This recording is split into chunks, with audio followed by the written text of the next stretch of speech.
Objasnite nam ideju da je prostor temelj svih stvari i da povezuje sve. The thing that's being discovered right now, not just by me, by others, is that space is not, we know space is not empty. There's electromagnetic wave between you and me. There's all sorts of stuff.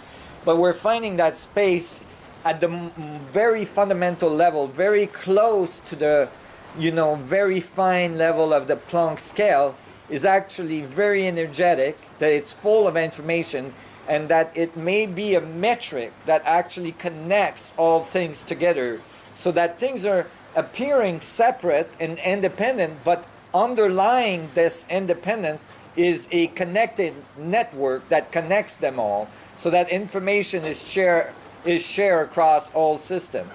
So this is becoming apparent in the physics I wrote, which predicts very, very clearly and specifically and accurately some of the fundamental things about the universe, like the mass of the electron, the mass of the proton, the strong force, gravitational fields, and all this.